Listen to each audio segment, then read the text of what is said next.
Hello, welcome back to another fabulous Jeremy channel. I'm Jay from Jay's Books Corner. I think this could be a very big help for anybody out there, so if this is going to reach you in some way, shape, or form, hopefully it does. I'm going to get a little candid and a little real about a project that you were supposed to be seeing in January of next year. Still could.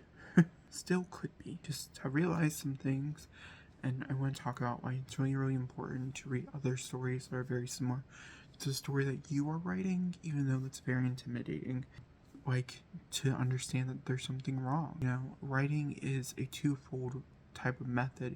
You, of course, are the creator, but the story still has as big of a part in telling it as much as you do. That's why a lot of people complain about, oh my god, I went this way, but I thought we were going this way. But the character was like, no honey, we're gonna go kill that person for no reason. You know, sometimes a character does that because it's important to that character and you can't really explain it to anybody else. Then it ends up being an amazing plot point later on in life, right? Well, that's kind of the same thing I'm getting at here, is that my story has been telling me for quite some time, a little over 6 or 7 months now, that I'm doing something wrong and I have ignored it. I have persevered. I'm just like, we're just gonna continue on. I think it's because I'm scared of world building. I don't really think it's because of this. I'm building whole new areas that I haven't really even talked about, that I don't read books about, and so I'm not familiar with those places, and I think that right there scares the fuck out of me. And so I thought that was the root. Fast forward, I'm sitting here, we're working on The Rolling. The Rolling originally was pitched as a family drama vampire story, right? You guys don't know, The Rolling is supposed to be broken up into 3 volumes, and then there's supposed to be like a compendium of those 3 volumes, and that's where some extra like bonus details, bonus content you guys could find right there. Epilogues, prologues, whole 9 yards. 10 chapters each, coming out like every 2 or 3 months, and so you can just have a constant update of The Rolling and get excited for the next part. Well, originally, it was a concept from a song that I'm not going to release because it's very spoilerly detailed. Kinda. In a way. It's ish. Oh, I love my boyfriend so much. It was about a song. I heard a song I've been wanting to write, kind of like a trashy paranormal romance series for a long time now, and I always want to take things more seriously or whatever, in the veins of my favorites such as Shadowhunters, you have Vampire Academy, and Vampire Diaries, a television show, more legacies than anything, but a mixture of some other things, True Blood, those type of things that I grew up loving, but I wanted a gay male character in the lead, something out of those lines, right? So I had this concept, I wrote down a scene based on this concept, with this song playing in the background. I was like, yep, this is the shit, this is what we're doing. I didn't really have anything else but that concept, right? And I've done this before, and this is kind of how my new writing strategy goes. I have a brink of a concept, I write down the scene that the concept comes from. If it is a scene, I plan out a whole book series. There's a whole thing we've been doing on the channel over the past year, and then I work back from the concept. And then I realized as time progresses, for instance, that book series I planned out like a year ago, it's actually me changing. I want to do like a cozy Friends to Lovers for the first one, instead of a deep, dark, and serious novel, which was originally going to be planned out. I'm happy I put that one on the back burner. The character is so strong in that series. I'll link the video up there, in case you guys are curious. The first book's called Tommy's Book. Fast forward to yesterday, I'm sitting in a hospital with my boyfriend, as he's about to get looked at, reading, this is important, Amira and the Night Brothers. I had no idea what this was about. I don't read synopsis anymore. It's part of my new code. And so I went into it blind, and I was really blown away by the writing and the character. Find out later on that this is actually about a supernatural world, okay? So my brain started percolating. The Rolling is always back in my mind. It always has moments where I'm like, where can I go with this story? I have books 1 through 9 planned out, or volumes 1 through 9 planned out. Where can I go from here? Fast forward, being rewind in time, back when I first started writing The Rolling, I wrote the first 3 chapters of The Rolling in one sitting. It came out on me like a floodgate. 10,000 words, next thing I knew, here we are. I got really concerned. I jumped inside this world that I knew very well because of a scene that I wrote and a character that felt very true to me. But I was like, I'm concerned that the reader's gonna be really, really confused, because this could be only a personal preference. I don't like stories that jump right in the middle of an action where you're really confused. In this story, you know that something big has gone on beforehand, and then there are these rules, called The Rolling, obviously, that you have to take account for. But from that standpoint, that's all you really know. And then the next little bit feels pretty info dumpy, I ain't gonna lie to you. My mom likes it, she doesn't think it's too overbearing, she thinks the writing's pretty good, and so I move forward. I move onward. I write down a prologue. This prologue details every event that happens before the beginning of the book in a pretty nice 4-scene structure, probably about 12 like 3,000 words. It's a pretty lengthy prologue, but to be honest with you, you're jumping into a whole new world, so like I think it's fair. I go forward ahead in time, figure out the release strategy. I'm going to do this subpublishing, condonement, the whole 9 yards, the usual, right? But I also make the decision really early on that this is a book series that I personally am going to release in volumes, and volume 1 will not have that prologue. The whole reason why I wrote it was for you, to understand the story better. Here we are. Fast forward to yesterday. Reading A Mirror and the Night Brother. They have this whole thing. Well, I'm like, really, that's cool. Maybe the problem here is the fact that you do need the fish out of the water situation. You already getting the fish out of the water situation with volume 2. Truly, can't get more fish out of the water than what he was going into. I don't think that's the case. And that's what I was going to run with. I was going to make a new character, and we're going to spend the first half of the first book with this new character learning about this new world, and then jumping into the actual storyline. That seems ridiculous. Why would I put you through that?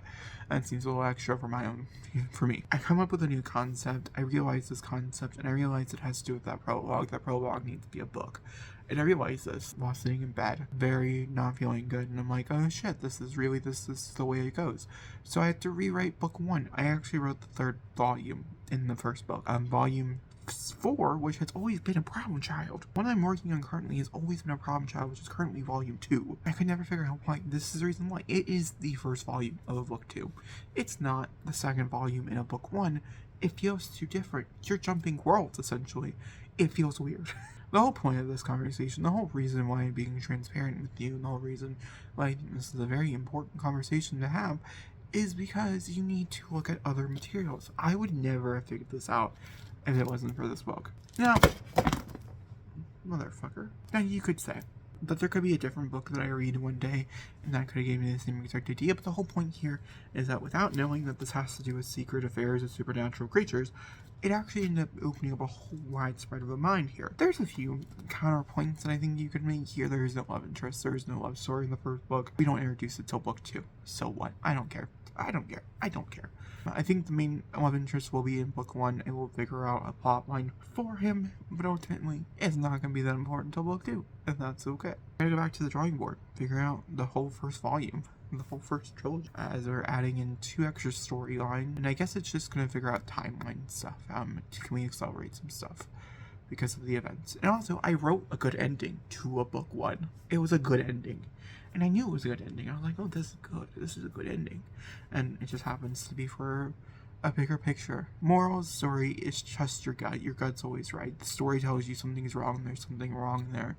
You can either write through it. Normally that means the story's going to go into places that you probably are not comfortable with. You probably don't agree with. And you honestly don't think it's the right place for it to go. Or you can actually take the time and put it on a rest. Normally I do recommend putting a story that you have a very big problem with on rest for 2 months, 3 months. The rolling was on rest till June. Now sure, it wasn't until I started rewriting it that my brain was like, dude, this is where you're going.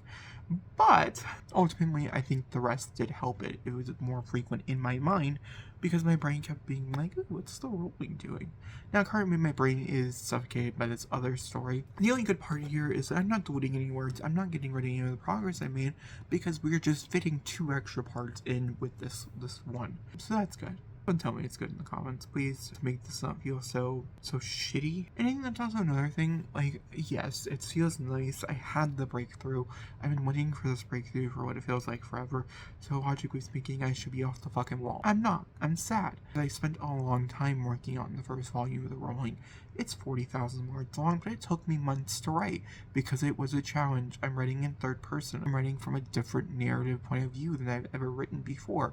It was a challenging story that I felt like needed to be told. I felt like it brought something to the table, and it is very different from anything I've read before in the vampire stake that, that I'm familiar with.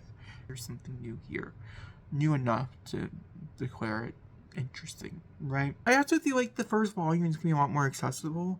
I've always had problems with the first volume that I wrote not being that accessible to everybody because it doesn't feel like a real vampire story and it doesn't feel like a real supernatural story. It's somewhere in the cross between like this really weird limbo state that I love. My mom really likes, and some other people who have test read a few different sections that really liked it as well. But there's this like weird interlude with you as a reader that I don't really know how well it's going to connect. And I feel like now it's going to connect much, much better, much more solid. in my opinion. So it does suck. I had to leave it, and I had to come back to it and later on, and I just did a reread of it, reading a bunch of notes for it, and I'm sure all those notes are gonna be done. I'm gonna rewrite the entire thing. But I saw someone on TikTok say the first draft is the first draft, the second draft is always gonna be the rewrite. Somehow I strongly believe with them. But I think we need to have a conversation about rewrites eventually. I've only done 3 before in my life, so I don't really have great practice with a rewrite. I think there's something to be talked about, and I think it's going to be an interesting conversation when we get there. I'm not there yet. We're starting from scratch. We're back to fast drafting, and that's perfectly fine. I'm going to plan out these first 2 books. I'm going to talk to my mom quite a bit about it, and yeah, I'm really happy she didn't read it, because she's starting wrong place, and that's okay. The goal is still to get the first volume out in January. Yeah, if you wonder what I'm currently working on, Project Sarah, which is my current work in progress that I'm slowly typing away at, was based off, like, I wanted to write a revenge story set in a zombie apocalypse, and I wrote the actual event that the revenge, like, sparks off of, or whatever. And that's, like, it's still in the opening, it's in the first 10% of the novel, but that opening actually made me realize that I really need to go backwards in time and get to really know this character, and for you guys to get to know this character and stuff.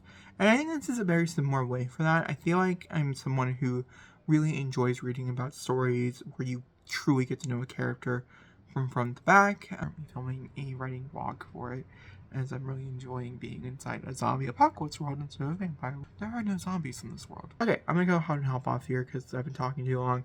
But yeah, I'll talk to you guys very soon. Alright, goodbye.